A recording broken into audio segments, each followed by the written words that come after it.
Hello everyone, and thank you very much for watching. This is me, Mr. P, and in this self-hosted lab series video, I will show you how you can run Paperless-ngx as a Docker container inside your home lab.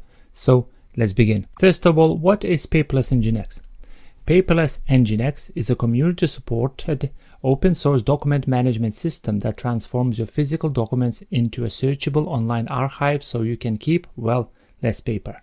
In different words, Paperless-ngx is a service that you can run free in your home lab, and you'll be able to store all your digital documents in one place, and then you can go and search for a specific document using the tags, using the keywords, and etc.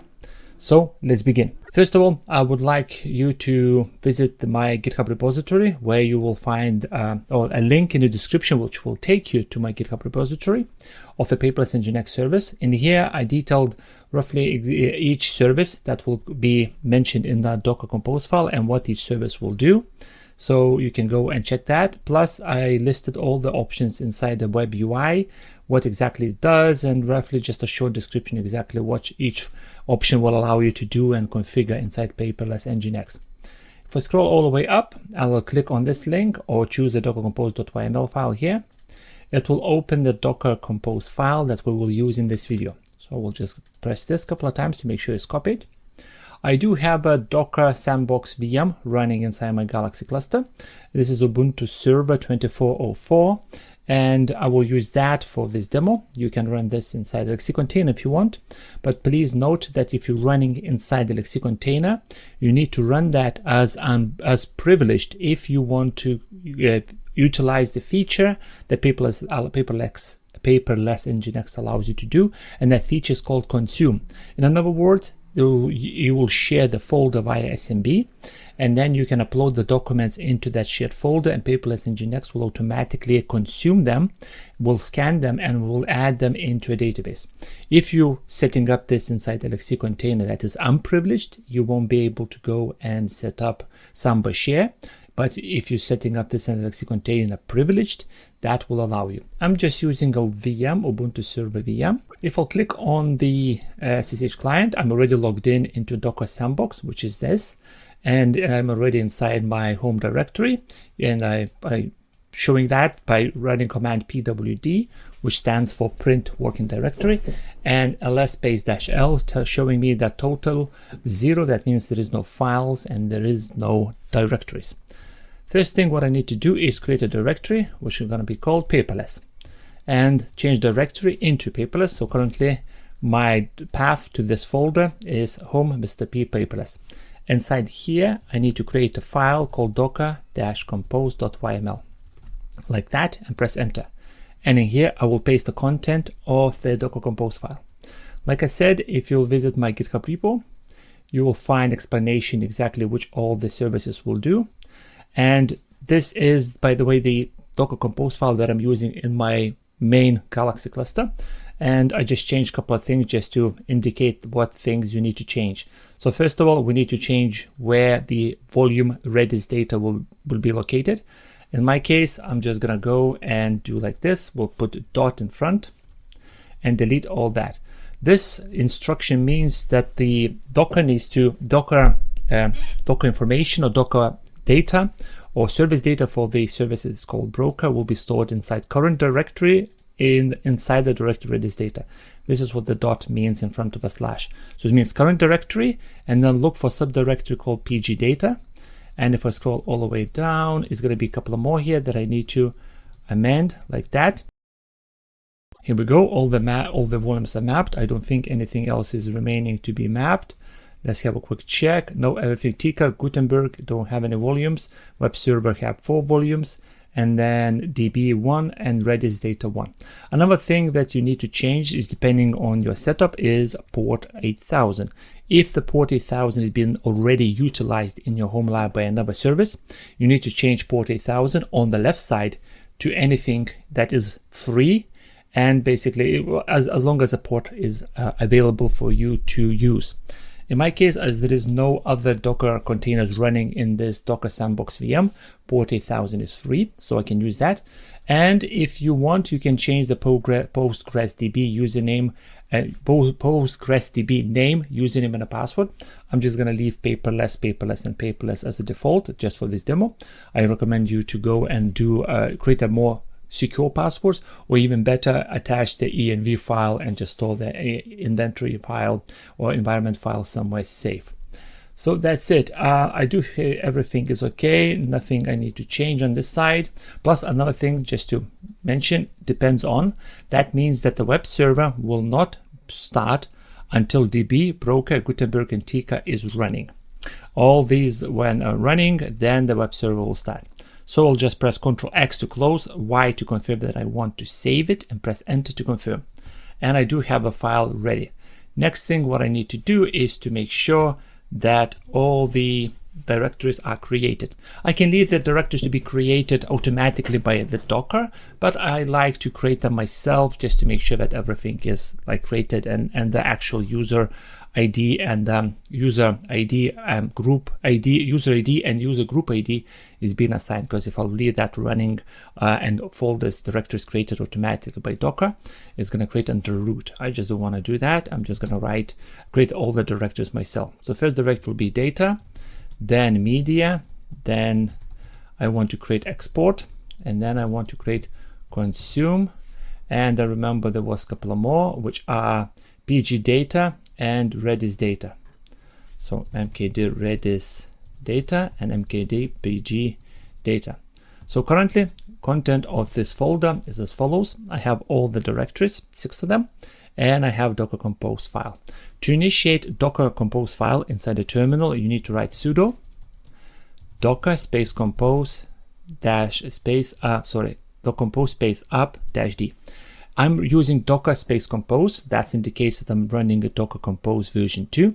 If you're running Docker Compose version 1, number one thing you need to do is just put a dash in between and it should work.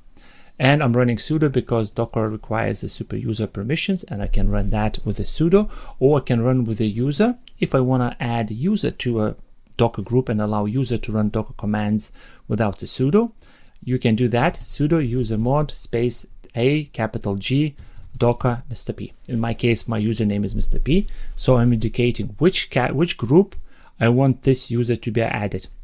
I already did that, so if I type ID Mr. P, I will find that this already belongs into a group Docker, so I can run compose docker compose up-d and press enter. And right now, what's going to happen is Docker will go and check if the container of the Docker images are available in my system for web server, Tika, Broker, PostgreSDB, and Gutenberg.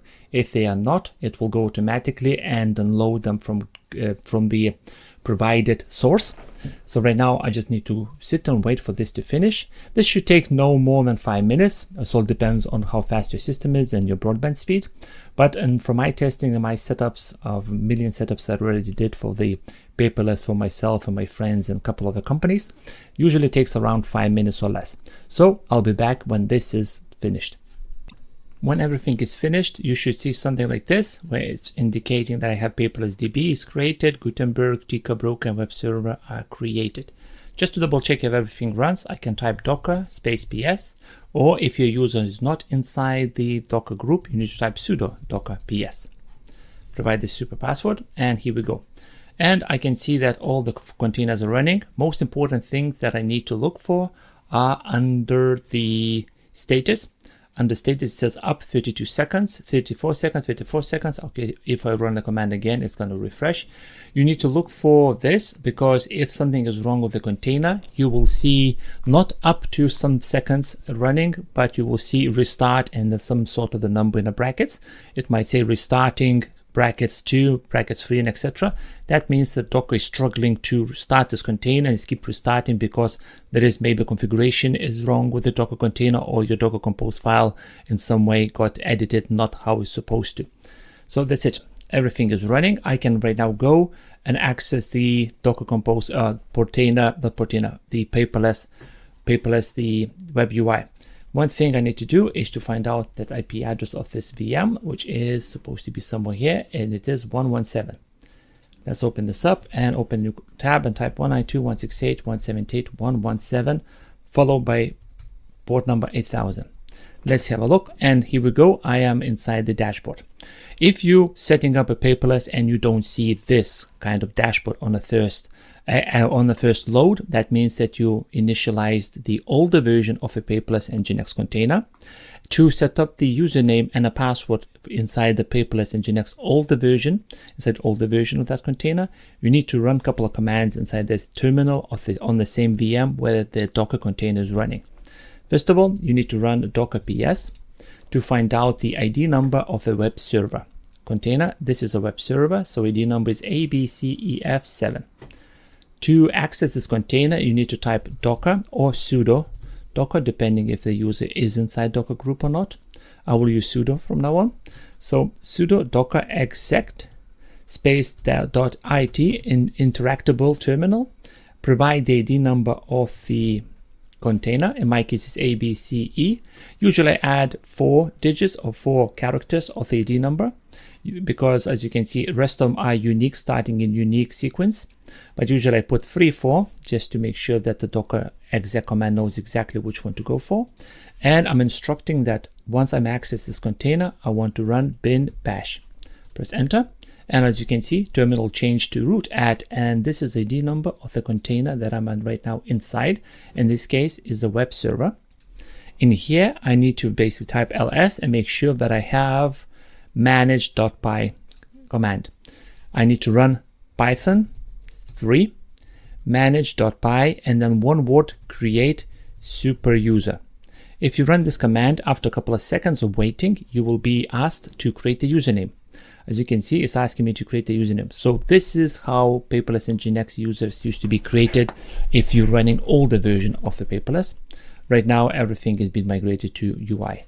So we'll create this in here by provide a password or email address. I'm going to say demo@domain.com. Password needs to be 8 characters or more. So in my case, it's going to be this. And press sign up. And server error, if I'm going to delete all that, as you can see, is basically come back. Once you're creating via web UI, there is a slight chance that you get this server error happening. If you're setting up this via terminal, obviously no error is going to happen. You will be going straight into sign up screen on here. So let's log in by entering my password, and let's wait for this to load. And here we are. I'm inside the web UI of the Paperless-ngx. As I mentioned in my GitHub repo, you will find explanation of each menus on the left-hand side, what they're doing. So you can go and check them exactly which option does what. And I leave a link to the Paperless-ngx documentation if you want to go and dive deeper into Paperless-ngx. I will just give you right now a quick demo of what Paperless-ngx is doing. First one, you can go and upload the file straight away from the web UI. Let's go and check if I have any demo PDF files ready for me to upload. Let's go in here. I do have all these and they are not PDFs, so let's delete. And let's go and find a PDF example. Sample PDF file. I'm just going to go and quickly search for that online. And let's pick Adobe PDF file. I'm going to open this up and click the button to download. I want to download that inside downloads folder. That's been downloaded. So back to my Paperless-ngx, and I can go and click on here and browse, or I can open the file browser and just drag straight away onto the web UI. As you can see, it's turned into green color. I'm just going to release, and the Paperless-ngx going and start scanning that file. So once file is scanned and processed, it will go and sort the file into internal directories inside the media. I can give you a quick show on that as well. So let's exit from the Docker container. And I go into media, documents, if I can type correctly. And as you can see, there is a bunch of folders here. If I go into originals, this is where the Paperless-ngx will store these files. You can go and customize the path of each folder or each directory where it needs to go. That can be done inside the storage path. Inside here, you can go and customize how the files will be stored inside the backend. Let's say bills will go in another one directory, statements in another directory, invoices for something in another directory. So as you can see, right now it's created a file 0000001.pdf, and Paperless-ngx will go and rename all the files in this kind of format. So right now the file is uploaded. I can go straight into a document section and I will find my file here. If I'll double click, it will open this dashboard with the document on the right hand side and all the information on the left hand side where I can go and amend. For example, it's going to be Adobe sample PDF file. Under content, it will show me OCR extracted text from this document. So as you can see, it's extracted all the information from here. And this is what is being used if you want to go and search for the file. So for example, if I go save and close, and I'll search for Adobe, press enter. As you can see, it's found one document so using the information Adobe. Next thing, you can go and upload the files directly via consume folder. This is where going back to the LXC container, if you're running LXC container as privileged, you will be able to use that. If you're using this, setting up this in unprivileged container, you're going to have a bit of a hard time dealing with this unless you set up some sort of like a sync thing service that will sync the folder from your computer into the LXC container, and then Paperless-ngx will do the rest. How to set up the consume directory? First thing, let's go into a terminal and go back into my home directory. Change directory to paperless and change directory to consume. So this is a directory that Paperless-ngx is scanning for any files and then adding them automatically into its database. First thing what I need to do is to make sure that Sambar is installed by running sudo apt install sambar. Press enter and let's see if Sambar is installed, and I do get a message saying Sambar is already and the newest version. It means it's installed. If Sambar is installed, I need to go and amend smb config file. To do that, I need to type sudo nano /etc/sambar/smb.conf. Press enter. And this is the configuration file that Sambar is using to basically do all their folder sharing. I will go all the way to the bottom and start creating a new shareable directory.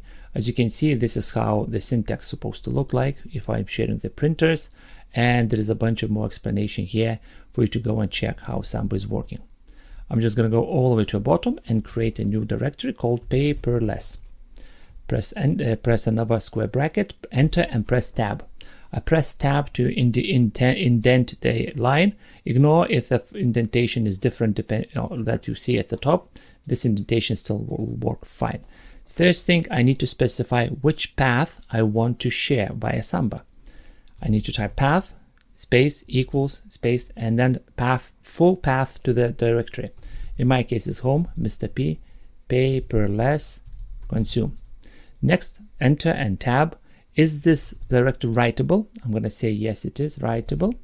That means I can write the files in that directory. Is the directory browsable? That means that yes, the logged in user will be able to view the files and move around inside the directory.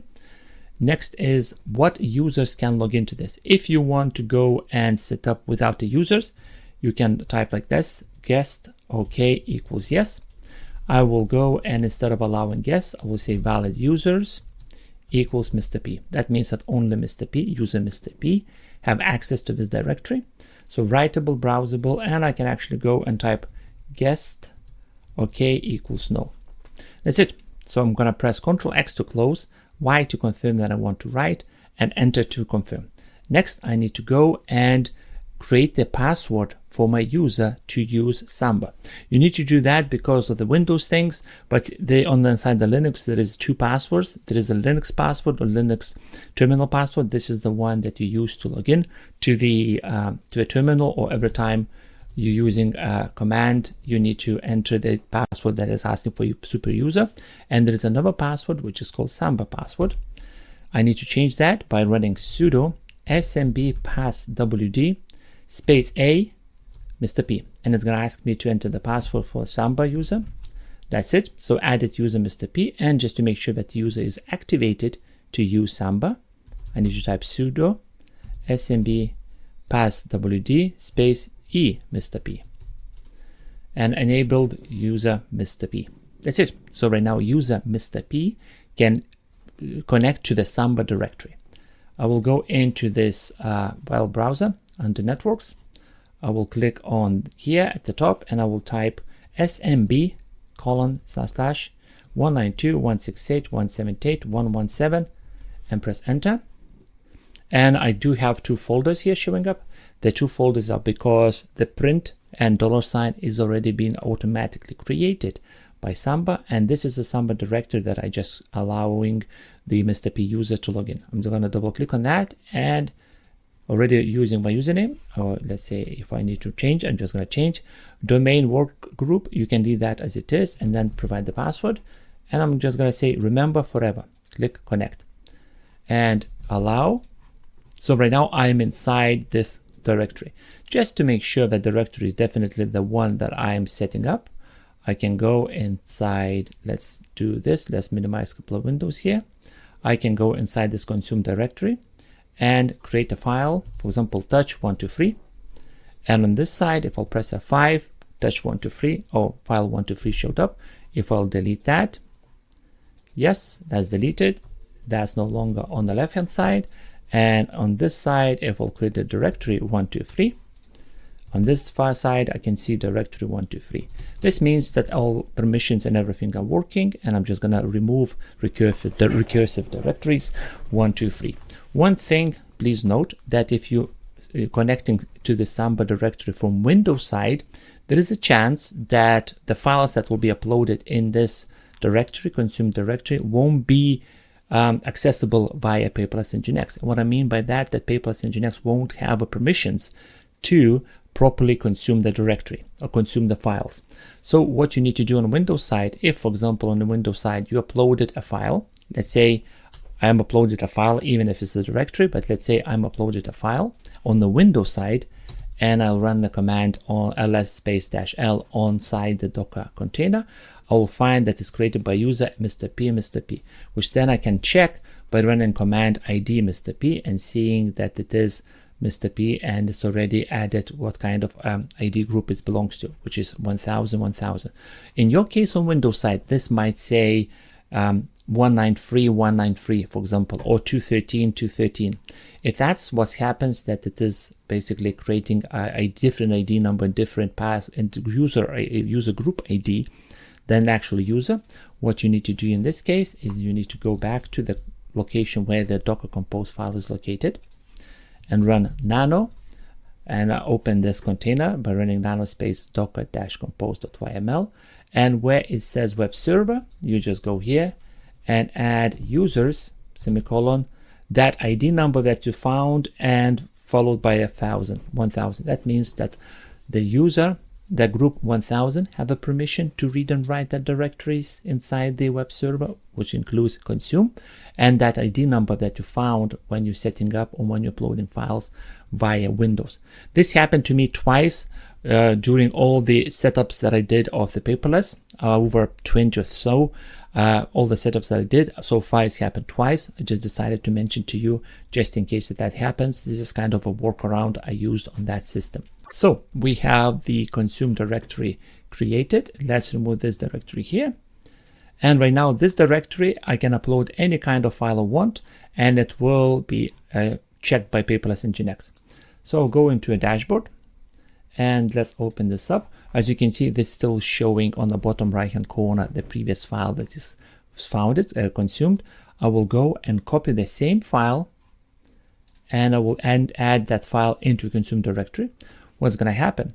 Paperless-ngx will go and it will scan that file, and if it will notice that the file already exists, you will be presented with the error message here on the bottom right hand corner, as it just happened now, and it's saying the same file that's not consumed as it's duplicated. And on the left hand side under tasks, which are to file tasks, right now showing error 1, as you can see, just changed to 1. And in here, if I click on that, it gives me explanation exactly why this file is not being processed. I'm just going to select all that and say dismiss selected, and that disappears. Under complete section, I do see one is completed. Let's go back into my search and let's open this up. And this is a different PDF file. I'm just going to press download. Download that into my downloads folder. Go back to Paperless-ngx Web UI, which is going to be this. So I have one successfully added and one not. Let's go back into my downloads folder. This is the file I want to upload. into Paperless-ngx and enter that. So right now I added another file into Paperless-ngx consume directory. Let's wait for Paperless-ngx to trigger the consume process, and once that is done, the file will be processed and will be added into Paperless-ngx database. So let's wait for another couple of seconds or so for this to get triggered. And here we are, another file has been processed and been added. So currently there is one failed into added. I'm just gonna press dismiss completed. And in here I can see the total documents 2 and total characters 6,266. If I click on the documents, I see both documents showing up. So in this case, if I'm gonna try to find all the direct documents that contains Word Adobe, I will find one document even if I have 2 of them here, because second document that is being processed, the content that is being extracted from this file do not contain a word, the Adobe. Another thing to point out, once a file is being processed, it will be automatically moved from consume directory into a media directory inside Paperless, which is going to be like here. So right now is new file showed up here as the completed files that is being processed by Paperless automatically moved into this location, and one is not being processed, it's always going to be stuck here. So let's say if you have a bunch of files that you want to process, let's say 100 of them, 1,000 of them, you just upload all of them into consume directory and then come back after half an hour or so, and all the files that will be left in this consume directory will indicate that something is wrong with these files and the Paperless-ngx cannot process them. And a good indication, if you go into files tasks here on the left hand side inside the menu option, this is where you'll find all the fails and all the completed ones. And that's it. This is pretty much, that's all Paperless does, is goes and converts all the uploaded files into digital copies inside this database, and then you can go and search for the specific files or tag them or amend them and etc. Thank you very much for watching. I hope you enjoyed this video. I hope this video is helpful for you to set up Paperless-ngx in your own home lab. All the documentations that I use for this video, you will find the links to all of them in the description below, just below the like button. If you enjoyed this video, and if you haven't subscribed yet, please consider subscribing to my channel. And this is the kind of content videos I do. I'm just creating videos about my home lab and the amazing self-hosted services that you can run on it. Or if you have any questions about this video, about the Paperless or any other self-hosted services that I already created videos about, or you have suggestions or recommendations what I should try next, please leave a comment in the comment section below. Anyway, thank you very much for watching, and like always, I'll see you in the next one. Goodbye.